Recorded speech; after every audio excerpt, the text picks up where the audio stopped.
Well, former President Kgalema Motlanthe blames the rampant corruption as a hurdle in carrying out the country's redistribution of land project. He told delegates that the Special Investigative Unit is addressing the issue. He highlighted the numerous challenges, particularly around corruption and budget in carrying out the redistribution project. The former president delivered a diagnostic report of the land reform panel, which he chairs. He's among senior members of the ANC that are attending a two-day land summit in Boksburg, east of Johannesburg. The ANC is expected to list the outcomes of the summit today. The former president has gone on to say that there are cross-cutting problems that impede the restoration and redistribution project. Farms going to wrong people. Beneficiary ID numbers replaced by those of officials and their families. The SIU investigations are underway in many of these cases that were cited. And so the problem applies to restitution land as well as redistribution land, because the two now get conflated. The budget, as I said, is being diverted away from redistribution of land to other projects. Right, and joining us to discuss the impact of the land summit and what was decided and spoken about, or rather what the ANC will be telling us later on today, is Professor Levin Doe, a political analyst. Thank you so very much for joining us on Afro Breakfast, Prof. Good morning, Flo. Good morning to the viewers. As a start, you know, as I mentioned, the ANC is expected today to give the outcome or list the outcomes of the land summit. But there's already division in, firstly, the issue of Section 25 of the Constitution, which prohibits the arbitrary deprivation of property as well as the expropriation of property without just compensation. Now, given that there is this split or there is this division or disagreement on this issue, what is likely then to be said about that? Because there have been questions around whether Section 25 of the Constitution should be re-looked at and perhaps even, you know, edited, changed. There are a few things that we need to look at. Firstly, is that Nasrec has given the ruling party the mandate to ensure that land expropriation without compensation happens. That's the first point. Point number two is that Parliament has already taken a resolution in terms of land expropriation without compensation. So there are processes that are moving. But above all, the ANC has been given a mandate to ensure that land expropriation has to happen, and the ANC is the one that must make sure that it actually happens. Now, the stage that it is in now is to look at all the challenges that are in existence surrounding the land expropriation without compensation, hence the summit that is taking place. I'm impressed with the manner in which the summit is actually taking its shape, that they've actually invited broad range of people who must actually provide guidance and proper advice in terms of the direction that has to be taken. And I think some of the views that are coming out there are suggesting that the Constitution has to be amended in order to ensure that whatever decisions that are actually taken actually follows the legal framework. And obviously, there should be other views that are actually coming. But at the end of the day, the summit must come with a strong or bold resolution or program of action on how this exercise is supposed to be implemented. And remember, the leadership has been given this mandate by the delegates at Nasrec, and they actually need results. Now, you know, I'm sure, and you know, you talk about constitutional amendment very sort of casually there, but this is not a casual thing. Anything that would require the Constitution to be amended would require quite, I'd say, a burdensome process and quite a long process. And maybe you can go into that for us. What would the process then be for that section of the Constitution to then be amended? There is a resolution that is adopted in Parliament. After the ANC took a resolution in Nasrec, then a motion followed, which was sponsored by the EFF in Parliament, and it was actually adopted. And a subcommittee has been established in Parliament, and this subcommittee is to look at all the legal details that are supposed to happen. But I was listening to the advocate who was speaking at the summit yesterday, who said maybe the appropriate way would be to look at the amendment of the Constitution so that this matter is to be constitutional. For me, I don't see a lot of challenges in Parliament because the majority of political parties in Parliament are in agreement that there should be, or there is a huge possibility of a constitutional amendment. What then should happen is that we need to await the subcommittee that has been appointed, which must report somewhere in August, whether the constitutional amendment should be the appropriate way or whether they should actually do it otherwise. But the wheel is moving. It has started moving, and there is no turning back. Land expropriation without compensation is the way to go.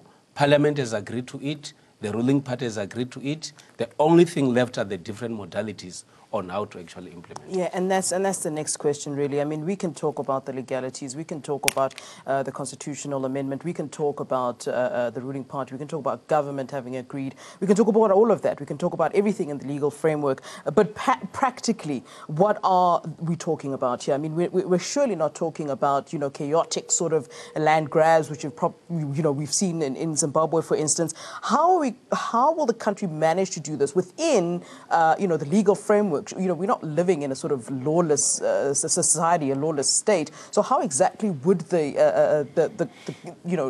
how do we get the land back, so to speak? There was a lot of mixed reaction when this resolution was adopted in Nasrec. A lot of people were excited, but at the same time, there were a lot of people that were very, very angry or bitter about that resolution.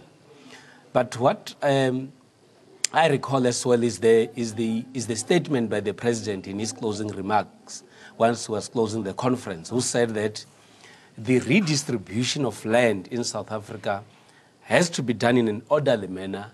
It must follow the legal framework, and more importantly, it must not threaten food security. Yeah.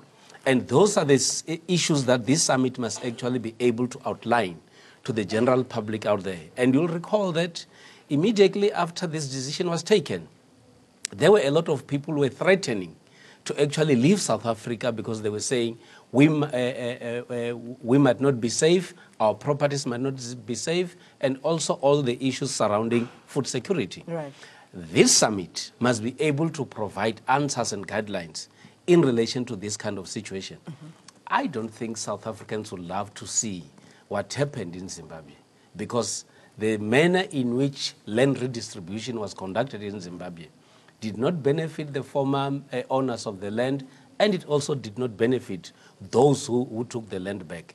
And South Africa has to learn from what has actually happened in Zimbabwe and actually come with much better ways to ensure that the distribution is fair. I want to carry on talking about former President Kgalema Motlanthe, who is, of course, chairing part of the summit. And he's, as you would have seen, diagnosed some of the issues around land redistribution. Let's go into some of it. He's spoken about the issue of rampant corruption. And already there've been people critical of that, saying, you're shifting the focus on where it should actually be, which is the fact that, land was essentially stolen, and putting it back to, the issue of corruption. What aspect of corruption was he referring to which would affect land redistribution? Government has embarked on a land redistribution program for some time. And there are a number of portions of land that have been taken back to the people. There are issues that relate to a lot of confusion that has happened in the past. Number one, there are people who went back to claim pieces of land, and unfortunately they did not get those pieces of land back. There are people that were given their pieces of land, and with the assistance of the former owners of the land, something actually happened in the pipeline and they ended up not getting their pieces of land back. It has happened in Limpopo, it has happened in Mpumalanga, and in other parts of the country. But also, there has been an element of misinformation. A lot of people didn't have sufficient information, and information would lie with the government officials who would know pieces of land that are supposed to be claimed back. And those are some of the people who actually ended up taking land and giving it to relatives, to friends, and so on and so on. And I think that is the part of corruption that former President Motlanthe is actually referring to. But then also, at the same time, lack of knowledge amongst our people in terms of what are the processes that one has to follow in terms of claiming the land back. What is it that one has to do to make the land beneficiary? Those are some of the issues that are actually affecting us. Lack of information in the main is the biggest challenge that we face today. And just in closing, I mean, one would then have to then ask the question, this is 24 years later, I think, this kind of land summit.